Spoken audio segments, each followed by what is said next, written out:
Hello, lovely podcast people. This is an intro to a guest appearance podcast I did with Cody McBroom. And in this episode, we discuss lots of cool things. Cody is an MNU graduate.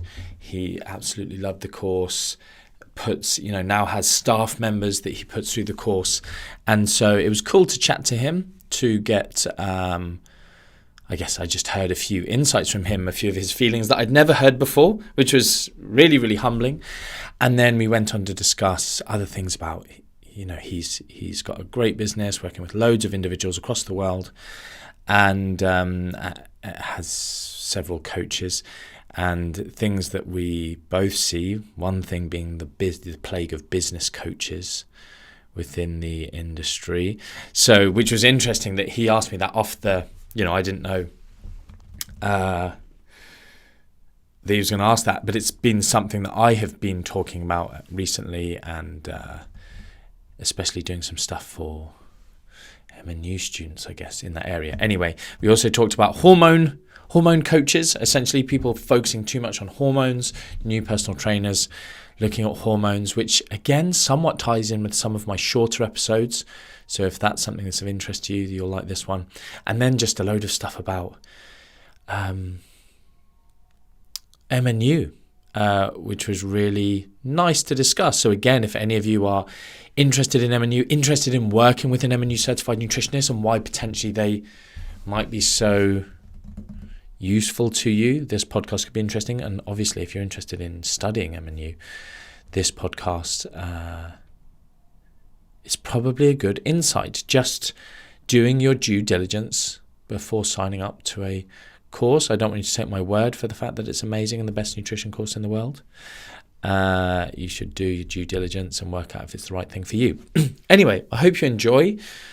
And yes, until next time, much love. All right, Martin, welcome to the podcast, man. I'm really, really excited about this. I've been a fan of yours for quite a while, just because there's so many, as we were just talking about, so much bad information and insight coming to the industry. It's few and far between that you find people who are bluntly putting out the truth and educating the right way. And I really respect what you've built, and I respect how you've gone about it. As I told you, myself and most of my staff has already gone through your certification course. We have a couple more going through it right now. So I'm excited to talk about all this. But before we do, can you give the listeners just a little bit of a brief introduction of who you are and kind of what your story is, why you are where you are today? Why do you do what you do? Okay, cool. Yeah, thanks. Thanks very much for having me, Cody. I'll try and be as brief as possible. My initial background myself was as a performance nutritionist. I went through kind of a very, I guess, typical route of, I did a degree, then I did a master's. I ended up doing a postgraduate in clinical nutrition. And that was because my passion, I suppose, was sports nutrition, performance nutrition. But the more I competed in natural bodybuilding for 5 years, and it's funny because, as you will know, when you look a certain way, I got abs.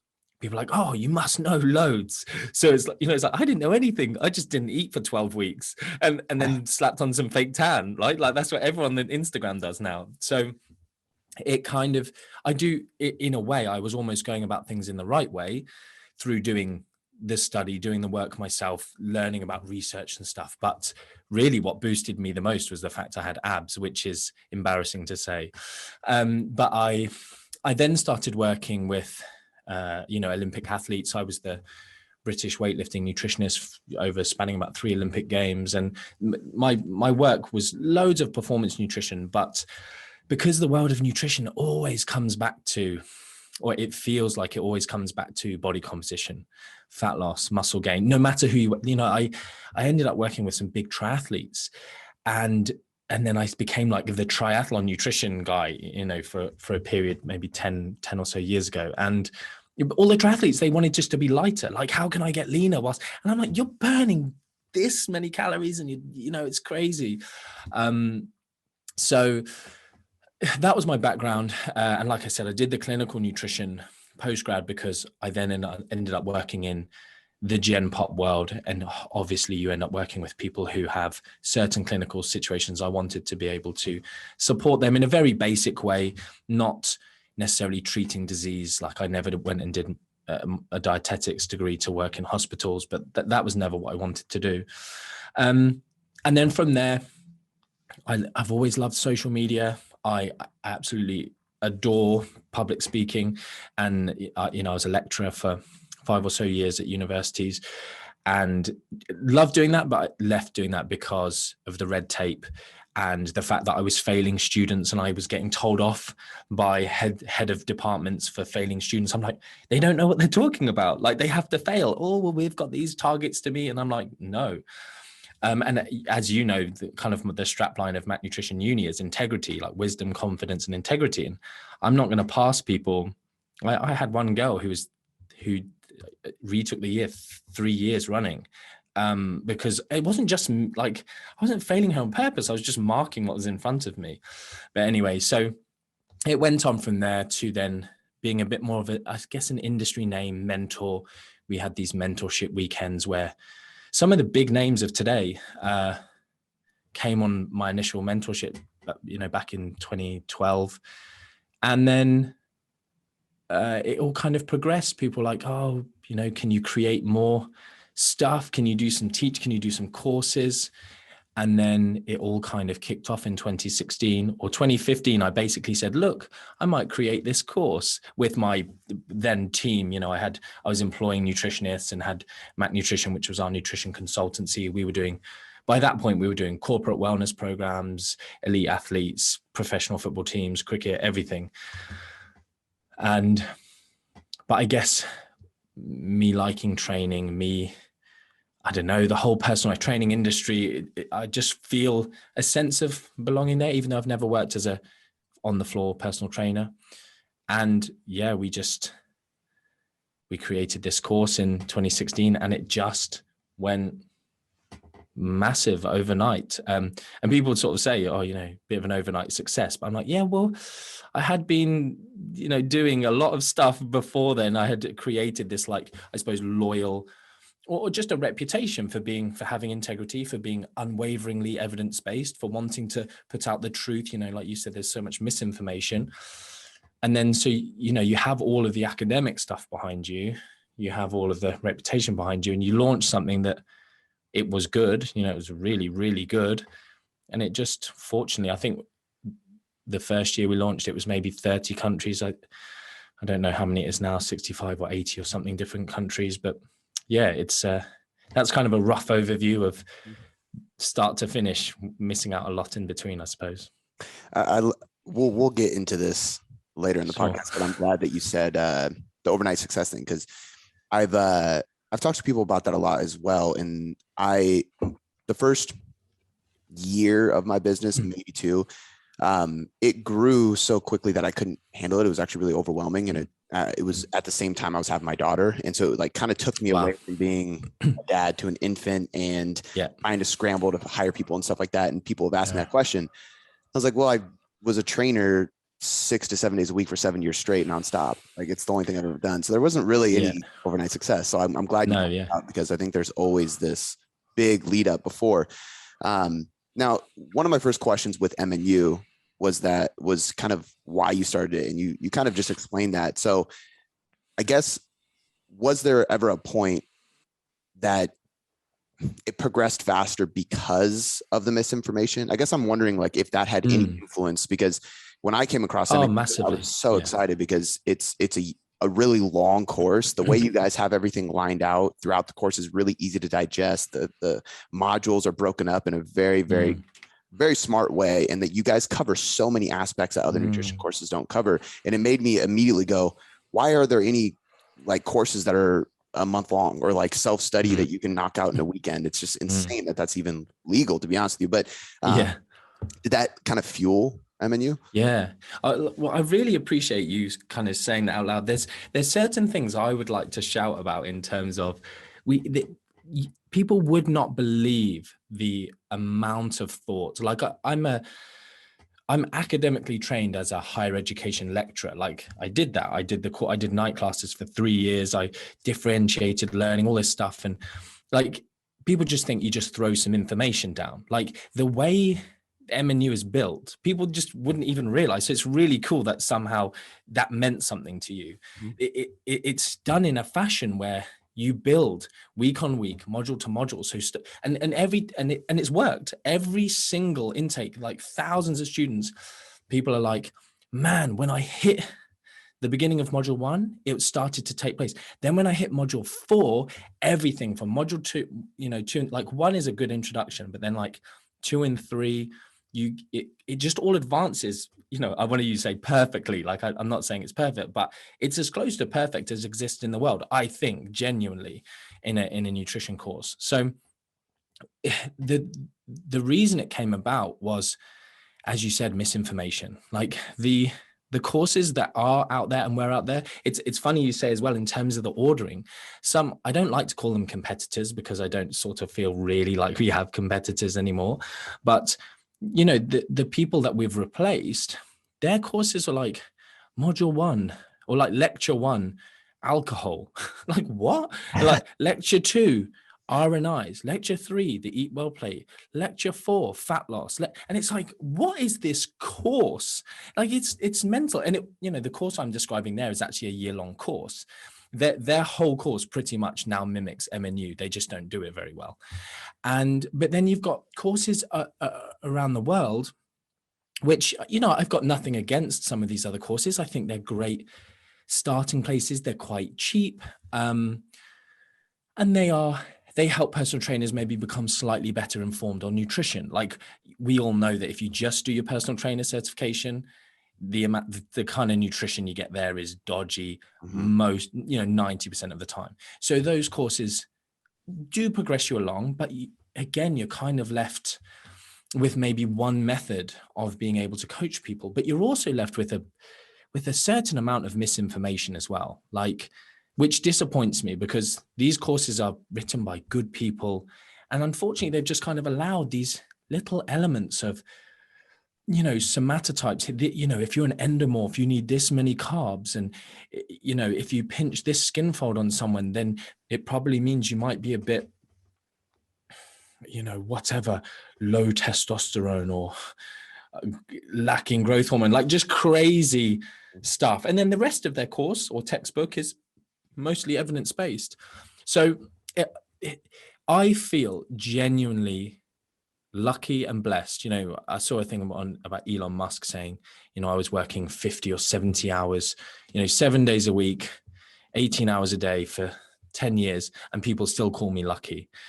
And like, I've worked crazy hard. I know I have, but I still feel lucky. And I think anyone who says there's no luck in certain things, I don't think it's right. I think someone could work as hard as me and not end up where I am. And I feel privileged and lucky that the stars aligned, that I can't believe that another course like this doesn't exist. Like, why has no one done this sooner? Because, people have said to me, like Gillette or, shaving. It's like, there's not just one good razor out there. It's like, there's loads and people get to pick whichever one. Whereas you can't really go and pick another nutrition course that is evidence-based, like truly evidence-based. There are also the other courses I didn't discuss. I discussed kind of there's just total rubbish, that some of the ones, the month-long ones you've described, or there's some big integrative, these holistic nutrition qualifications in America that are probably the biggest grossing nutrition courses in the world. Probably. That's not evidence-based. I'm just saying, like, based on their numbers and the amount that they cost and the amount of advertising I know they spend, they are huge, and they are absolute, complete and utter rubbish. Like, they are teaching such misinformation. It's insane. But yeah, I can't believe that there are enough. You said few and far between. There's few and far between, but there's enough evidence-based people out there doing decent things that I really can't believe I was lucky enough to be the one who brought out the course. That now all of the big names are like, yeah, that's the one. Like, you go to the big evidence-based names, what's the best nutrition course? and they all say MNU. And I just feel so privileged that, you know, like you said, you know, all of our coaches, there's no other course I recommend. Like anyone who asks me, I just recommend it. It's like, it's almost not Yeah. you don't feel bad. There's nothing else you can recommend. You don't go, oh, maybe this one or this one. For me, I go, do you want to work in a hospital? And 95% of people say no. And I go, okay, cool. Well, the 5%, you go and do dietetics because you have to. What do you want to do? I want to work with people. I want to change their lives. I want to help them. I want to help them be better at their sport. I want to help them build some muscle. I want to help them lose fat. And you go, there's only one course. So yeah, I just think the misinformation was a huge driver for me, in that people were saying to me, what should I do? And I was like, I can't tell you. I don't think there is a good course out there. And then people go, well, why don't you make it? And I'm like, oh, because I'm too busy. And I don't know if you've ever heard the story, Cody, of how MNU started, but I basically had finished working with clients, and a longtime friend and a name in the industry recommended a very, very wealthy client to me. And I got this email saying, I've heard you're the best nutritionist in Europe. I want to work with you. And I was like, I'm actually the best nutritionist in the world. But no, I didn't really say that. I said, oh, that's very kind, but I don't work with clients anymore. I can highly recommend some of my staff. They're fantastic. No, I want to work with you. It's a blank check. And I was like, I'm really sorry. I don't work with people. It wouldn't be good. I wouldn't be able to give you the time and attention you needed. Like, please, I can put you in contact with the best person, and I'll be overseeing it. You're getting me, but you're just not paying for me. No, please come and meet me. And just talk to me and we'll see. So I went and met him, and I always tell this story because it is crazy when you meet people like this. I've never been in that world. I've never been around lots of money. And his wallet was like 5 mobile phones thick of just £50 notes. And he just like tipped it was at Claridge's in London. The guy brought us these 2 Diet Cokes, and he just gave him a 50. And I was like, oh, I've never even seen a £50 note before. Like, this is crazy. And he was a lovely man. Again, I've worked with people who are very wealthy, and they've been maybe not such nice people. He was such a nice person, and his goals were so easy. And I just said, you don't need me, you know, you can work with this. And he said, look, I didn't want to work with you. And I said, it wouldn't make me happy. That's what I said. I wouldn't make me happy to work with you. I just don't think it's a good thing. We can definitely achieve your goals. And he goes, how much is your happiness worth? And I was like, no way. And so basically I came back to the team, spoke to people I know, and we basically said, how much would it cost to close our whole consultancy and just write, it wasn't called MNU then, but write this course? Because if I could create this course that I've been dreaming of and have the money to kind of do so, then I could do it. And I told him that amount of money, and he deposited it in my account within an hour. And it was like, what? This is crazy. And so that's the story. We then just boom, closed our doors, created MNU, and the rest is history. That's wild. So I could see why you would say like you're blessed and lucky to be in that situation. I believe in karma. I think that when you have patience, hustle, and integrity over years and years and years, I think everything happens for a reason. I don't think that situation would have happened to anybody else who wasn't doing the right things. But I also think even if somebody, you know, you talked about the holistic companies that these are the ones that I get frustrated with, where people are preaching about pseudoscience stuff that there's just no real evidence to back any of it up. And those courses, to me, what I see happen is they might have a successful business in one way or another and have enough money, and the money influences their decisions on the business that they're going to create. And then that's why, like, when I look at courses that are shorter, it's like, well, how can we cycle more students through faster to make more money? Make it shorter. How do we make it a little bit easier so there's a higher pass rate so we can use percentages to sell more in the next one? Make it, you know, and that's to me why we have so many bad ones versus somebody like you who's like, I mean, somebody had to almost like beg you to create it. You created it, and you make it longer than the other ones, you make it more difficult, but in a good way than the other ones. You don't put any bullshit marketing behind it, no pseudoscience that's sexy and it's going to grab you, because a lot of the holistic stuff to the average person might be very appealing because it's big time, sexy, hardcore, different, versus when we say like, no, your hormones aren't stopping that. It's just calories in versus calories out, progressive overload over time is the key, but do the same thing over and over and over again until you get like, it's just boring, but it's honest. And I think that's what leads to it. There's a few things like that. So we obviously do intakes as well in terms of like cohorts. And I was told by so many people, don't do cohorts, you won't make as much money. Like, just have it as a rolling course and people can sign up at any time. You'll make so much more money. And I was like, I don't care. I was like, I'm not, literally, the money is the last thing that we're doing this for. Like, as well, when we created the course, when it first was in my head, I just wanted to create this cool course that would just help people, just take them to the next level. It was nothing like what I thought MNU, well, what MNU is now. It was just be better than everyone else. So, if we talk about everyone else, they're like at 10%. I thought I'll create a 20% course, but everything I do, I just try and do my best. So we did our best and it ended up being like 2000% better than everyone else. And, in my mind, I thought, this is just an addition. We didn't manage to reopen our consultancy because it just went, and like our whole business now is Matt Nutrition Union. Pretty much we only work with passion project individual clients now because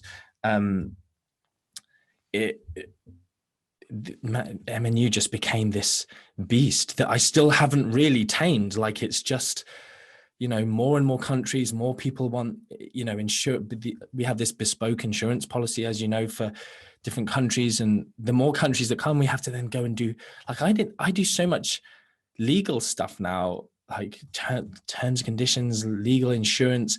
And like, we have people in the team, but I just have to be in these meetings, right? I'm just a nutritionist. I'm just a guy who just geeks out on nutrition research and public speaking.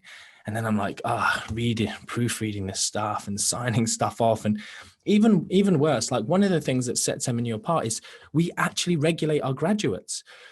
So I'm there having these horrible meetings and discussions of like, man, this person seems to have lost their way. And like, we try to be nice in everything we do, but you're sort of contexting someone saying, and this, I think there's only a handful of people ever we've had to strip them of their title. And that was another thing, trademarking. I don't know if you've ever had trademarking is bonkers. Yeah. But trademarking, like at the MNU certified nutritionist stuff, but like going to these people and going, look, like, I see you're doing this. It's like, that's really not evidence-based. You can't be practicing as an MNU certified nutritionist. And some, fortunately on a couple of occasions they've gone, look, yeah, I did sort of lose my way. I sort of thought this, and they've held their hands up. They've deleted things. And it's been like quite heartwarming. But again, it's still, I still get nervous, like sending that email to someone because I don't want them coming back being nasty to me. Mm. But on the flip side, we've had people just go, F you, like, I'm making so much money doing this, I don't care. And so we've stripped them their title, removed them from the register and stuff. But yeah, it's like regulating students is another reason that we're set apart, because even university, like, people go to uni, do a degree, do a dietetics, these people aren't being regulated. Like the big associations, the big, whoever, I try not to name people because it always gets me in trouble, but they're not regulating all they care about is someone doesn't use their name. So, if you call yourself a dietitian, you can bet someone's going to contact you and go, you can't use that. But if a dietitian who's already in the fold, who's paying their fees for nothing, and a registered nutritionist paying their fees, if they go and start selling BS DNA kits or like food intolerance, magical crappy things that are not evidence-based, we know don't work, they're not going to message them and go, excuse me, you're making all the other registered nutritionists look like mugs because you've got that on your title. They don't care. Whereas that's why no one respects registered nutritionists. No one respects registered dietitians, really. And this is what I say to people: don't respect anyone. any title, respect individuals. If someone is, as an individual, has integrity, if that person is acting in a way, respect them. Just because they're a doctor, just because, definitely don't listen to most doctors on nutrition, but just because they're a dietitian, Yeah. don't just listen to them. Like, are they doing things right? Are they acting in an evidence-based way? But yeah, I'm going off. I'll stop. I think it's great. I know I've experienced this a lot too, because before I was even an online coach, I was creating so much free content just because I just loved creating free content. And then it like turned into something. But I talk to people all the time, like younger coaches, and they'll ask me about like Facebook ads or funnels and promotions, all stuff. And I'm always like, well, we don't ever discount our coaching, and I don't run any ads. I never have, I've never felt the need to. And they always ask why. I'm like, because I'm patient. Like I do this because I love doing this, and I don't do this to make money. I mean, I would have gotten to like life insurance or something if I just wanted to do something to make money from the start. But it's people that have the patience and integrity to just do it right. I actually think in the long run, they probably will be way more financially successful as well, because I mean, it's only a matter of time before your reputation starts to spread and spread and spread. And it's the same if you have a bad reputation, right? But that bad reputation is going to kill you. So the transition I kind of want to make right now is talking about what things you see that are wrong in the industry. Cause you kind of just alluded to it a little bit with the different things you see, food intolerances, food sensitivities, DNA tests. There's things that are seed cycling. Like I can think of a million things that push. It's the worst that people push and push. And this can go any route, but I'm just curious, what are the things that you see that that make you want to scream, so to speak? Like I see certain things and I just want to like yell at people and tell them so badly. And I'm trying to through content, but sure. What do you think are like the big red flags you see constantly getting pushed to them? Like there's so many of them, aren't there? I'm trying to think of maybe like big ones. Like I feel like with new coaches, there's such an emphasis on hormones, and like hormones wise, it's a good selling point, right? Like if you go, I just think it's where most new trainers get stuck. So they hear about insulin and they see some of these bigger coaches who are trying to be fancy or trying to charge more money or trying to sell a course. I think this is the other thing, is lots of people are going towards selling courses to make money. Like they're a coach and then they're like, I'm going to create a course for, because my coaching business is getting traction and I'm getting all these other personal trainers or online coaches follow me because they want to know how I'm coaching. And I've got this other audience and I want to make some money. So I'll sell them a course on whether that's business but often it's like, advanced fat loss strategies I use with my clients. And the typical one, are you aware of biosignature modulation, like the whole Charles Poliquin stuff? No. Cool. Yeah. A little bit. I don't want to like shit on Charles Poliquin because I think he did good as well. But there's a lot of things that I read years and years and years ago, and now I actually read a Charles Poliquin book just for nostalgic reasons not too long ago. Book. And it was kind of funny. There was some things in there that I was fucked up at that has like been so debunked now. But so it's just stuff like this. Some of those hormones just are such when you talk about them, you can almost convince people of anything. So you go, this hormone's doing this and this hormone's doing that. And you take this skin fold and this means that. And then, but the end advice ends up being like, or the end advice, which they never say, is cut calories, right? If we're talking about fat loss. But the bit before that is then, okay, well, if you cut carbs late at night and you carb backload, or you create some crazy protocol that you probably know cuts calories, or, you can't have any carbs and only have carbs after these sessions, but take these 10 supplements and also train 7 times a week. And then you go, but it's all to do with this magical hormone protocol I taught you. And that's going to make me loads of money. And you're going to get results with your clients, but your clients are completely misled as to why they got those results. And even you probably don't know. And so there's like just people wanting to make money, people trying to sound clever. And I recently recorded a podcast myself on this whole thing of hormones, because people always come back to this thing of like, yeah, but, you talk about energy balance, but what if? And then they just create a scenario that's just energy balance by another name. So they go, well, what if someone is hypothyroid? And you go, well, yeah, you've just changed my equation. Like, you're still using my equation. Well, what if someone's got a slow metabolism? Yeah, you're talking about energy. And they go, oh, but what about if? And, just, like they go on. I was going to say, I want people to go listen to the podcast. So we'll link that. And it's not another nutrition podcast, right? Not another nutrition podcast. That's mine. Yep. Yep. So we'll link that in the show notes because it's a good one for you guys to listen to. But the hormone thing, like I would love for you to just briefly just articulate it in a simple way, because I think people need to hear this. Sure. But like I posted a reel this morning that was kind of about like a thrifty metabolism.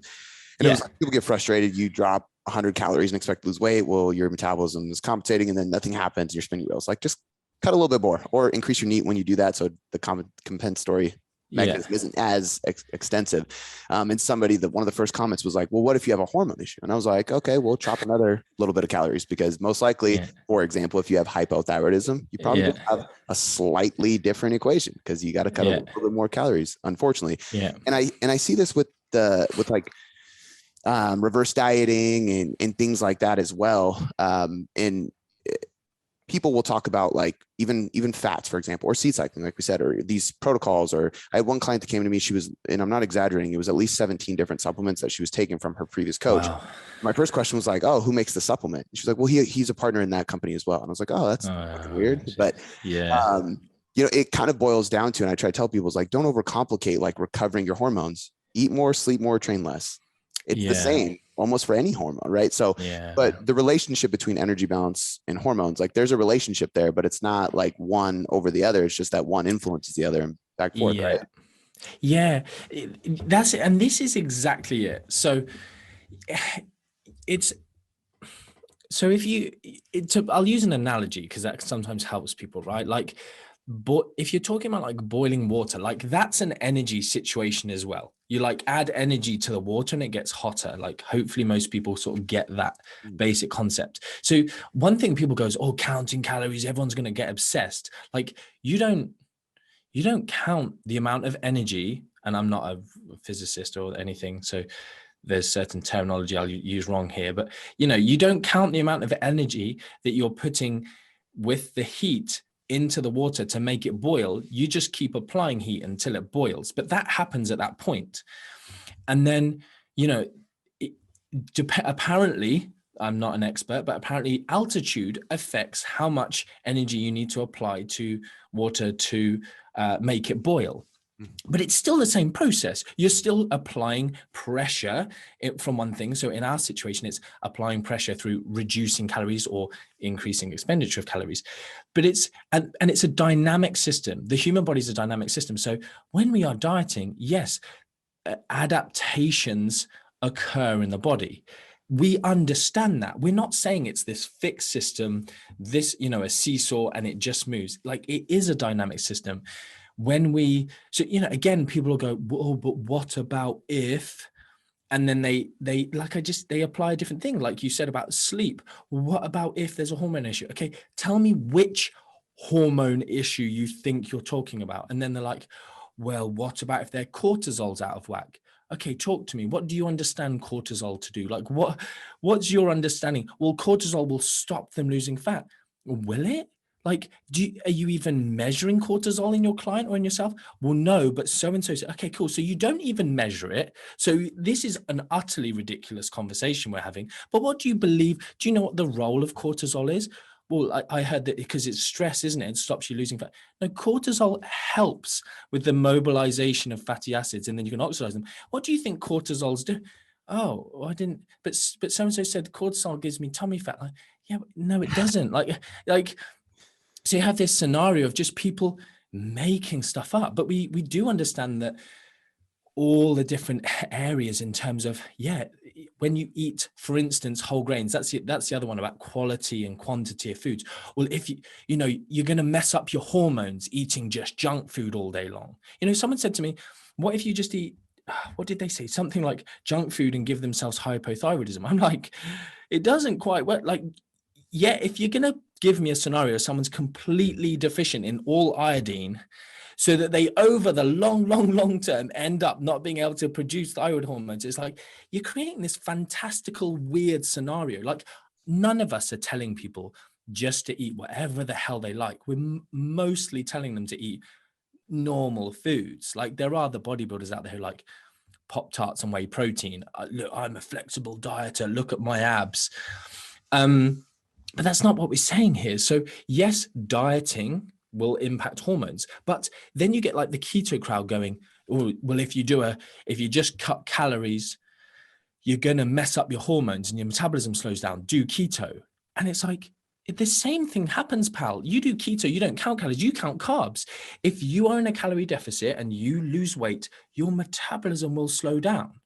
And it'll slow down based on the fact that you, one, weigh less, and dependent on your genetic tendencies, you may get a level of metabolic adaptation, which keto doesn't get rid of.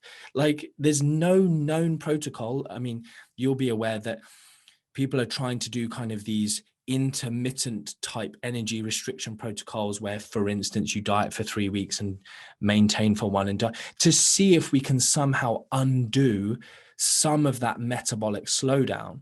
And for instance, resistance training, we do know, seems to reduce, kind of attenuate some of this reduction in metabolic rate through dieting. So it's like, cool, we should all resistance train. But who the hell's not telling their clients to resistance train in 2022, right? Like, everyone. So we're all doing it. And sleep. Oh, what about if they're not sleeping? Yeah, we're all telling people that they should probably sleep enough. And we know that if you don't sleep enough, when you're in a calorie deficit, with, if you only sleep 4-5 hours, actually the weight you lose, more of that will come from lean stores, from lean body mass, than from fat mass. So the equation and where stuff's coming from does change. And we know that protein has a teeny tiny higher, thermic effect, but it's not a game changer. Like, if someone's on 1.5 or 2, they're not going to notice. It's just, where do they sit well? So like, the hormone thing, and the worst one's insulin. Like, I genuinely had a discussion back when Twitter was a thing.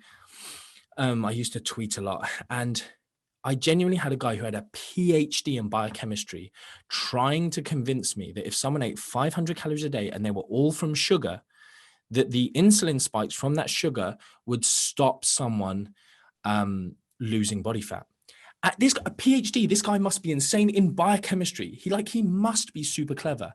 And I literally was drawing him what would happen in the scenario, taking pictures of it and posting on my tweets. And we went a thread. And the guy, he wasn't in the fitness industry. He was like, oh my goodness, you're right. Like, we had a proper discussion, which rarely happens on social media. He was like, oh, I get it. Like, I get that that's not possible. I understand what the postprandial and post-absorptive state are. And you've convinced me in terms of energy, the transfer of energy. So, but people just go, insulin stops fat burning. So if you eat carbs, you're not going to be able to lose fat. It's just impossible. How, insulin stops it. We know that. So yeah, the hormone thing, it's a tricky one. And I get why people get let down that path, but it's not the factor you need to be worrying about. Yeah. I think it needs to be talked about like this more often. And I think that's why I'm passionate about having these conversations. Even though I don't do business coaching, I don't have a course or anything like that, but I want to put it out there more because I think a lot of coaches get strayed the wrong way in starting their coaching business because it's almost like they feel like that's the only way they can get clients quickly. And that's why my answer is always like, well, don't try to get clients quickly. Go work for somebody for a while and learn how to do this stuff. I had somebody ask me not long ago, speaking of the cohort thing you were talking about, they were going back and forth between some like kind of mastermind thing or getting another certification. And I was like, you should do MNU. And they were like, well, MNU doesn't start till September. And I don't remember when it was, but it is a while back, but it was like They had to wait. Yeah. Like, Yeah. okay, Yeah. I was like, cool. I'm going to give you a list of books to read until then. Like I literally think that's what you should do. Just wait. It'll be worth it. And I was like, read Fat Loss Forever, read Muscle and Strength Pyramids. I just started handing like, just read all these books. It'll occupy you. They're thick. Like just go through them. They're like the most base level textbook style books that you could read. Yeah. And then just wait, and I think it's important for us to be talking about this stuff because there's so much just bad practices to get into the industry because people, like you said, they become a coach, they figure out a way to spam DM thousands of people to get some clients. They get some clients and they go, cool, I'm going to teach other coaches how to do this. And my thought is always like, have you even had those clients long enough to get them results and retain them properly, or like have good coaching systems from like an actual coaching perspective?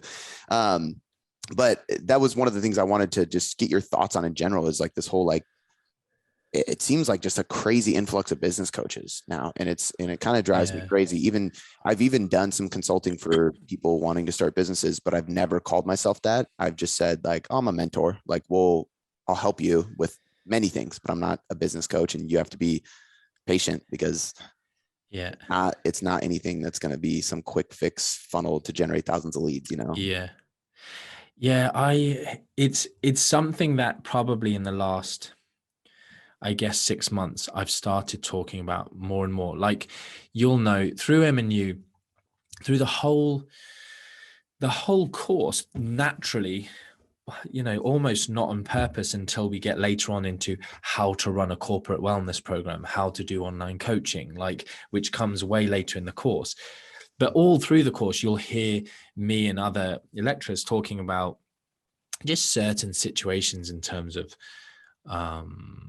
working with clients and how a lead came around, and just that real life case study teaching, which I think is good. And then obviously in the mentoring lab, we then have loads more on the business aspect. But the more I just see people just going, like, even someone who's done it for a year or two or even 3, like, I've been doing this for almost 2 decades in terms of doing the job, and I still wouldn't call myself a business coach, because I've created, say, 2 or 3 successful businesses in this industry. But I almost feel like, to be a real business coach, charging the amount of money that some of these business coaches are charging, like, you need to have like a CV of like multiple industries, because people just selling like, well, this was my method.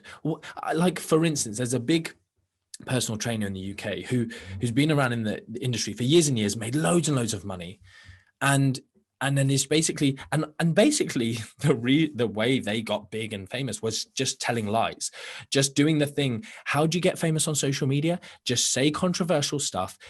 People will call you out, or people will love you, but you get more engagement and you grow and grow and grow. That's what they did. They just talked rubbish for like 10 years, and they got loads of following, and they sounded super, super clever, and they had haters. So then the people who aren't their haters love them. Everyone loved them, made loads of money. Then they're suddenly a business coach. But unless their method of telling people to get successful is lie and get everyone to either hate you or love you, and then you'll get famous and then sell stuff, they have no leg to stand on. That was their method. I saw it happen. And then they literally pivoted, and now they're a bit more evidence-based. And I'm like, cool, now you're telling people to evidence-based. And like you said at the beginning, it's boring. Evidence-based is boring. And you're not going to get his results selling boring stuff, like selling the truth.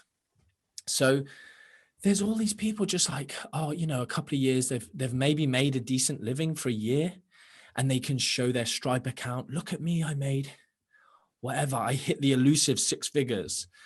But like, for 1 year doing like, make 6 figures and have for 5 years, whilst then making it sustainable. And I'm also like, why do you need to become a business coach if you're doing that job?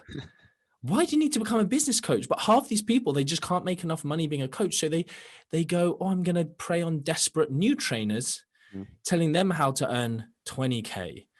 And it's like, it really annoys me, like, how much people are charging. And there's some real sickos out there who are like, if you don't put this on a credit card, you don't want it enough. Like, I want to, they're the worst kind of scum. But forget them. Even the people just above that who are just Stop telling people you can coach them. Like you've done this for a few years. You've got your USP. You're like, not in a mean way, but like, you're a really good looking guy or girl. People really have only bought into you because of your ass or your abs. Like, you can't business coach someone unless they've got your ass or your abs. Do you know what I mean? It's like, you're that way because of that. You didn't do anything clever with business. You're not an expert in a particular area of marketing or advertising. I just really dislike this idea. And then they're charging like 200 quid a month for some crappy Facebook group where they just do a few Facebook lives and they go, do this post, create a lead magnet, which is some junky, fast fix to fat loss, whatever. It just really upsets. So for that reason, I business coach, as in with our graduates, loads of them. I talk to them. I weirdly become like involved in wanting them to be super successful. And so I have these conversations and we have these live days and I end up talking to people, well, you could try this could be useful. And, we've started doing more. Our graduates who have applied what I've told them and have had great success, we're now getting them back in and talking about what they did and what they applied and what worked, and it's essentially free, or like it's pennies just to be in the mentoring lab. But it's what you've said at least a couple of times now, not rushing, not wanting overnight success, not just like you putting up free content. Why? Because you enjoy it. What happened over the long term? You got great success. Like you can't just jump into earning this big money. I always say career changers who come and do MNU, you've got it good because you've got a stable income from your current career most of the time. Just sit on that. Don't quit your job. Use your weekends and your evenings to now get processes in place, create client resources, start building some trust. Like, there's this concept in business, like know, like, and trust. Get yourself out there, get people to know you, get them to like you in the way you do things and the way you project yourself, and then get them to trust you. And there's lots of ways you can build the trust side of things. And then people who do that, we've had a couple of crazy situations where this one, I say girl, woman, just this really sweet woman. You have to say woman, don't you? If someone's over 18 and they pay their own bills, they're a woman, right? But she's just lovely, right? And sort of unassuming, no arrogance about her. She just went through the course and I always tell people, take people on the journey with you. Start posting about what you're learning. Show people what you know over a year. So she was just posting all this stuff. And then she basically did this thing that I say, do this post on Facebook about, you've graduated, you've qualified, blah, blah, blah, blah. A few little tips in there. And literally day one of graduating, she had 30 clients. And I was like, I didn't have 30 clients for about 3 years when I graduated from my degree, my master's and my postgraduate. Like, I did all of this studying and didn't do any of that stuff because I was young and a kid and whatever. But yeah, she's like this phenomenal situation. And I would never promise people. But the problem is if I was one of those scummy business coaches, I'd take her, put her on an advert and go 0 to 30 clients in 7 days. Yeah. Pay me £1,000. And it's just a bit of your advice of doing things consistently, like you said, 7 years, learning your trade, doing your trade, supporting people. People do need to make money. I get that. So they need to find some way to do that. I was poor and happy to be poor for a long, long time. I've thought about posting my tax returns over my career a few times just to show how long I was poor for. And as in, I was on TV, I was working with celebrities, I was working with Olympic athletes, and I was still poor because I just charged pennies for what I did. And I also spent a lot of time doing stuff for free because I loved it. And that's all people see, like, oh, you're doing these articles, you're doing this information. And then they go, oh, look, you're doing this thing on the BBC. Or, oh, look, you're working with a celebrity who I only charged like £1,000 for 12 weeks work because I thought it would be cool to work with someone with a name. Mm-hmm.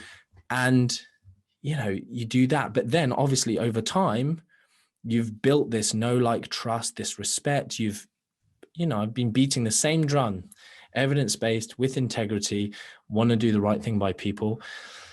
And then, things happen. But I don't, same as you, I don't like this whole business coach thing. From top to bottom, it just seems, oh, I'm a business mentor.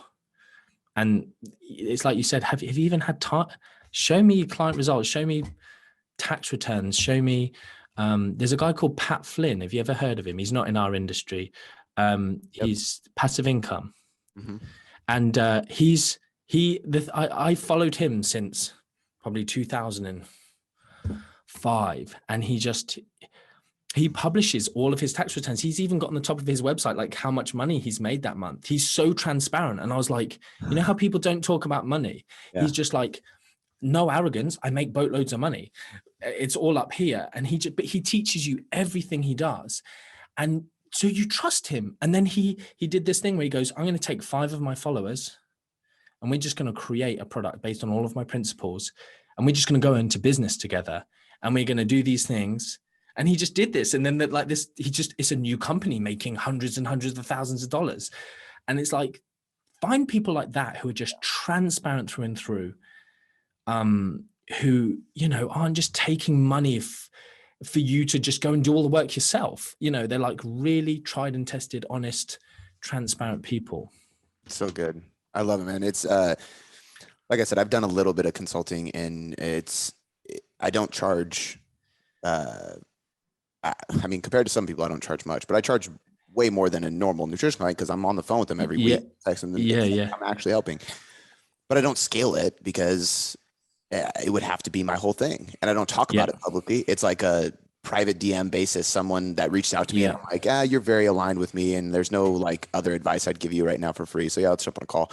But I've been asked, like, why don't you do that? You would put so much more money in your pocket. And I'm like, because that's not why I started doing what I do. Like, and I think people, it's almost like people become online nutrition coaches so that they can become online nutrition coaching business coaches or whatever, it's like, it's very, very odd. And I've always felt the same way. And it's like, no matter, if you really love this stuff, you'll keep learning, you'll keep growing, keep doing more. I mean, shit, when I did MNU, I already had 4 or 5 maybe nutrition certifications. I didn't need another one. And people were like, well, why are you doing another one? It's like, it looks really good. I want to do it. And I want to show my blade. I want to keep learning. I want to keep growing. And I like to do certifications before I tell my team to do certifications. So I can make sure it's like a legit certification. And it's funny because we have a chief science officer on our staff and he isn't a coach. So he's not paid on performance or anything.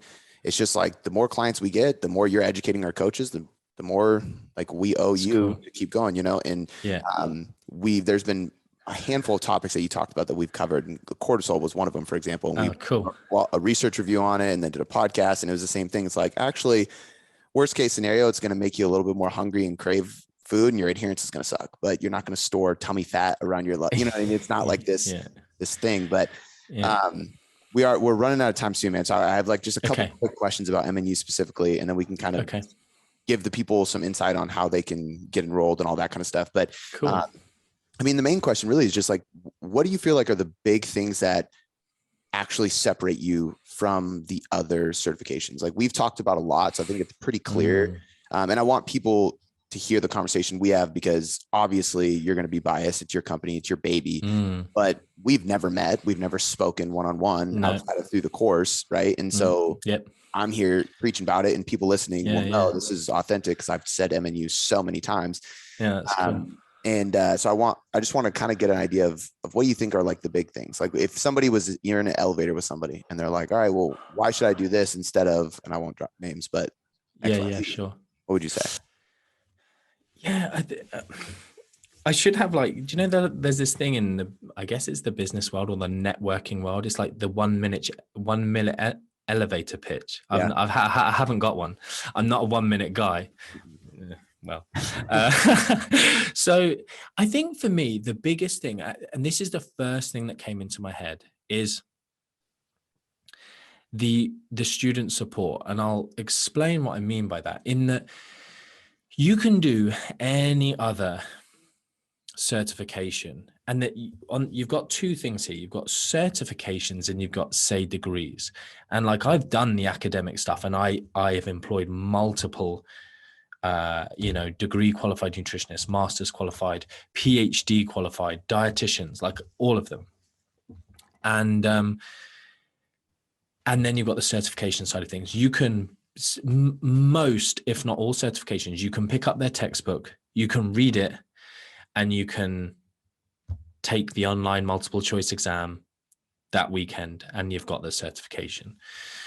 And it doesn't, but on the flip side, you can not understand some of the questions or not understand some of the content, and no one ever cares. No one ever checks you up on it. No one ever tests it. Whereas if you know with MNU, every single week you have to get 100% on the quiz that you do, and then at the end you've got these very, very good exams. And but during the year, the thing I think is different is you have access to the tutors who are academically qualified, but also practicing nutritionists who have worked with elite athletes, who have worked with, who are some of the biggest names in the eating disorder realms, people who are working with, in diabetes specialist clinics, performance nutrition, general pop nutrition. These are your tutors on the course, and we are available 365 days a year, legitimately. So it's almost like you can be sat in a lecture, watch the lecture. You don't understand a word. You don't understand so I use this thing, a few different things. I use the word the phrase reverting to type. And a non-native English speaker, and even some native English speakers, was like, just commented on the thing. What do you mean by reverting to type?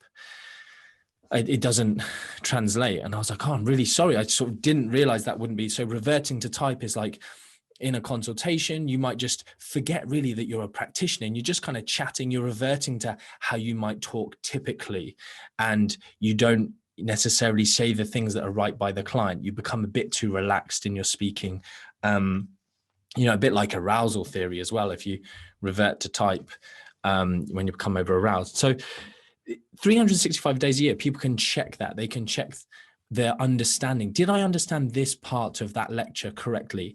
And we will respond to them, within 24 hours, if not within hours.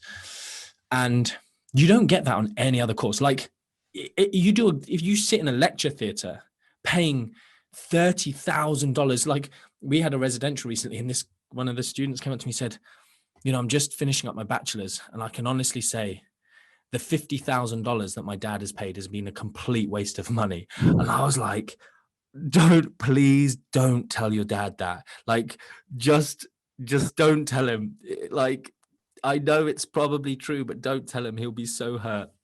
And, compare that to the price of MNU. And he's like, this is the best thing ever. I've got so much more confidence. I actually know how to coach people now. He's gone through it blows my mind. But you sit there in those lectures, no one puts up their hands in lectures because you feel embarrassed. Or there's other students who are like, oh, there's Cody again trying to look clever because he understands this and I don't. Like, no one asks questions.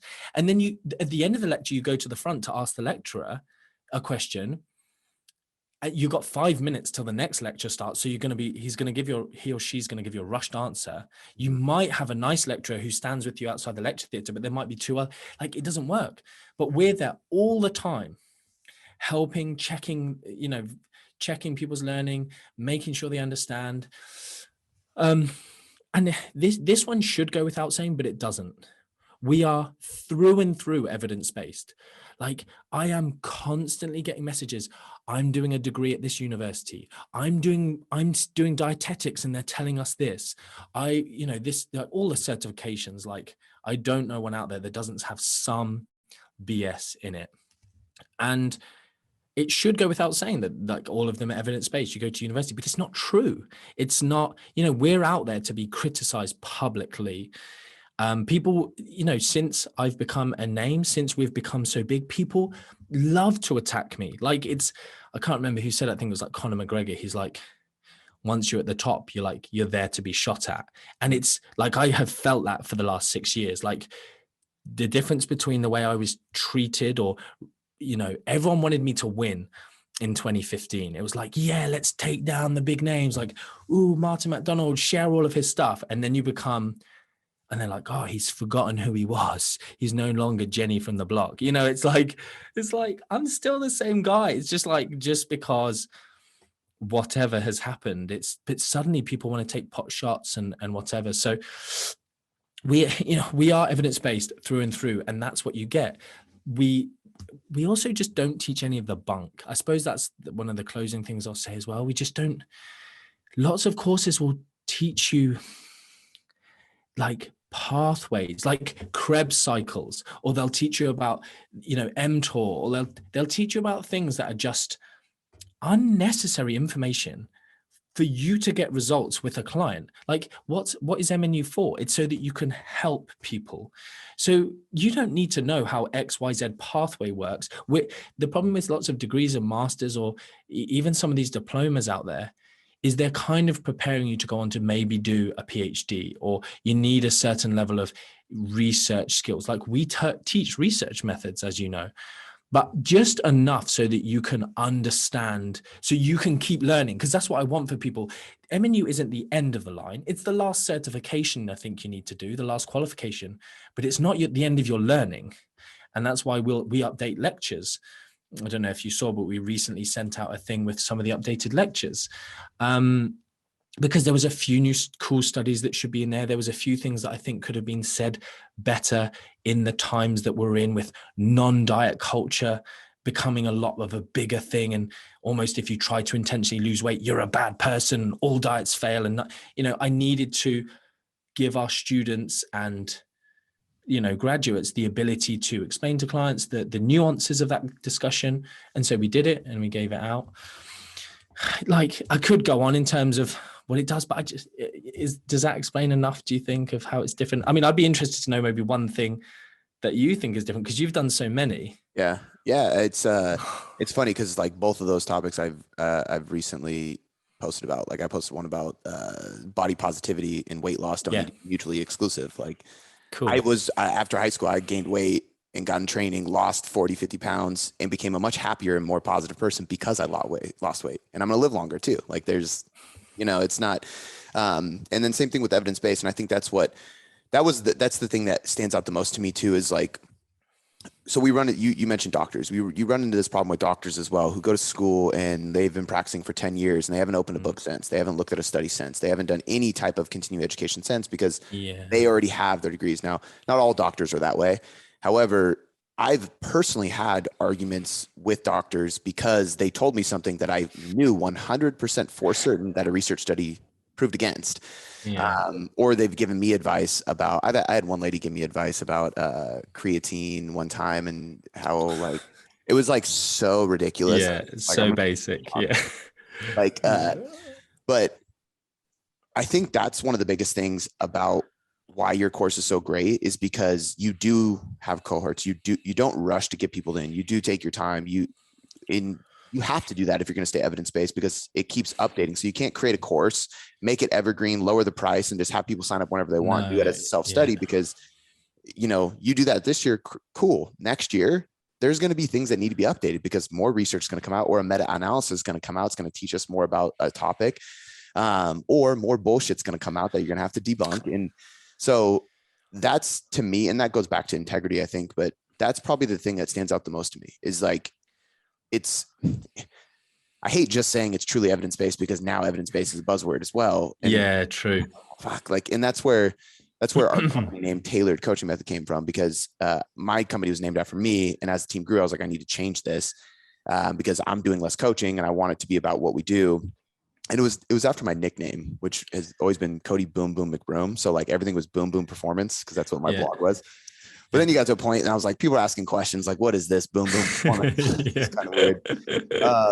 So when I changed it, my mindset is like, okay, we are extremely individualized in what we do.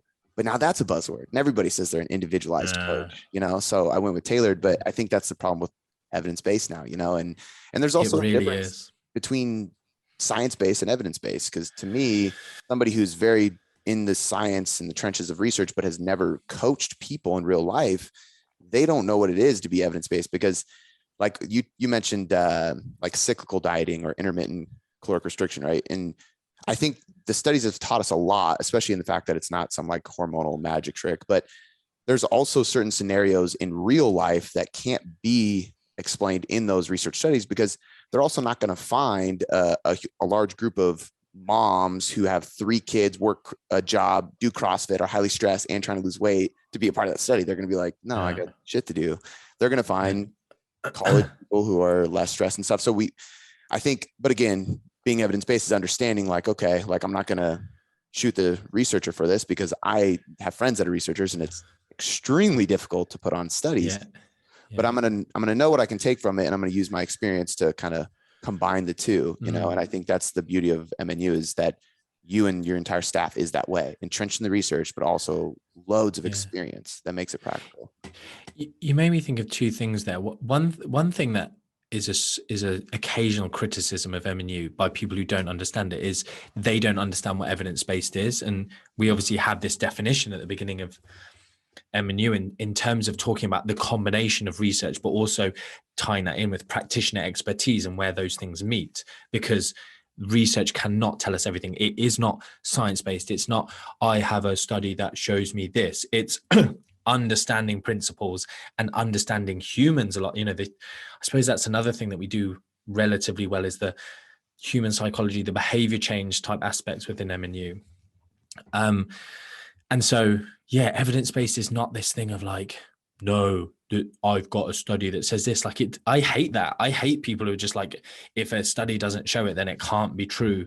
Like we try to get people away from that. That was another thing that I thought might have come up today that I never mentioned, is just one of the things I always wanted was that people didn't come out of MNU being calorie counter coaches. Like I really don't like we obviously have to talk about calories so much, or energy balance, because it's this principle, but we never wanted, and I must say at least 10 times during MNU, or Sarah says it as well, in our consultancy, probably less than 50% of our clients ever counted calories because of the types of clients we work with. So that was just one thing. And the other thing I just wanted to say was that I feel like sets us apart is that whole thing of not just myth busting, but explaining to people why something isn't X, Y, Z. I feel like a lot of teaching is just done. Here's a fact. Here's a study. Here's the methods of the study. Here's the conclusion. Here's the answer. Here's a meta-analysis. This is what they did. And often, and I think that's why lots of registered nutritionists, degree registered and degree qualified dietitians come out and end up being bad and end up going down the wrong route, i.e., DNA testing, whatever, because no one ever said to them, this thing's rubbish. Because like I was fortunate enough to actually do genetics as part of my published research, but it wasn't part of my course. It's just a route I chose to take. So I had a basic understanding of genetics. So I'm sort of able to kind of look through that. And then my master's research project was in food intolerances. So I kind of use those ones as they're so big. I sort of feel lucky. I didn't project my future this way, but there's 2 massive areas that I have a more than basic understanding of. But if you don't teach people those things, there are clever people out there who can convince you that doing some stool testing, that's an area I'm not a super expert on, but I'm able to read enough research, and I've been doing this long enough that I understand the difference between what they're studying and actual outcomes. But I think you have to teach people what's not true. You have to bust some myths and why they're not true, to give them that from the ground up knowledge of why something isn't correct. And if people don't do that, you just leave big gaps that they go in and fill in themselves through social media or Men's Health or whatever influencer that they're following, or company marketing they see. So that was just something that again cropped into my mind as you were talking there. Yeah, no, I love it, man. I think this has been a great podcast. I know we got to wrap it up, but I could probably just keep going on and on. It's a good subject, and it's something that this worked out really well because it's something that both of us simultaneously have been talking more about.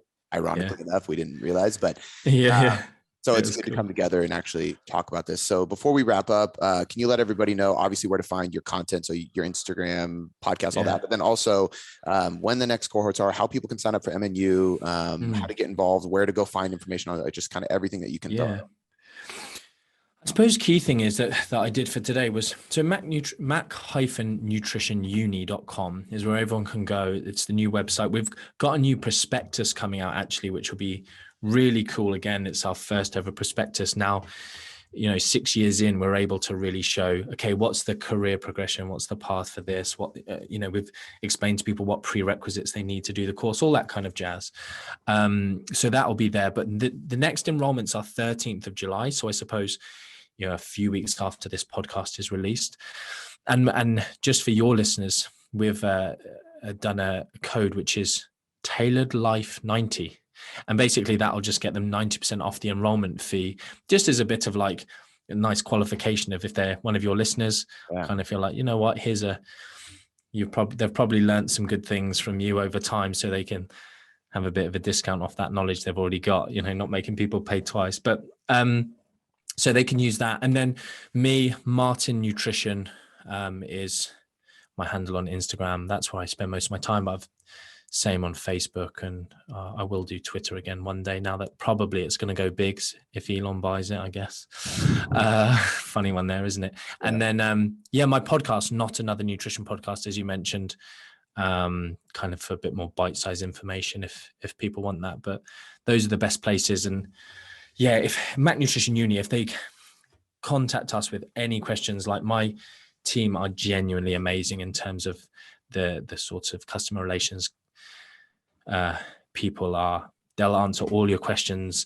They'll tell you if you shouldn't do MNU, if MNU is not right for you. You tell them your life story. Like we get these 3,000 word, like, this is what I want to do, blah, blah, blah, blah, blah. Like we had one the other day, and the email they got back, I was like, Chloe, how long did you take writing this email? It's like, honestly, the response you gave this person. And I was like, we are so nice. And that's what I said in the office. I was like, we are so nice. This person has paid us £0, and we've basically told them their whole career path for the next 10 years. But anyway, like, contact us. We will be completely honest. Like you said earlier, it's my baby. We're biased, but we don't want anyone to do MNU if it's not right for them.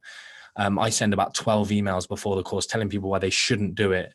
And I mean it. People go, you haven't stopped me wanting to do it. I'm still doing it. And I'm like, that's cool. I'm not trying to stop you, but please listen to me. Some people ignore me and then go, oh, I'm that person who's working 3 jobs and also starting my business and doing this, and I shouldn't have done it. I didn't get the most out of the course. And I was like, I tried. I really tried to stop you, but that's everything. I love it. Yeah, I'll put all that in the show notes. Thank you for that, guys. It's Tailored Life 90. I'll put the links, the coupon code, all that stuff.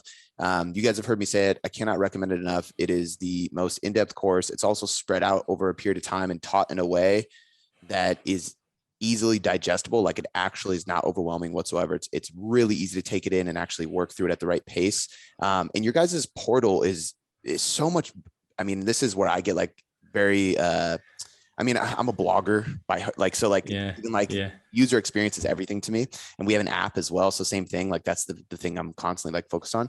And I was blown away by that, because some courses have the worst online portal that just makes it that alone takes away from the valuable information. Even if it is good quality information, the portal is horrible. So you guys do really good on every front. Thanks so much. Thank you. So I'll link everything in the show notes for you guys to check out.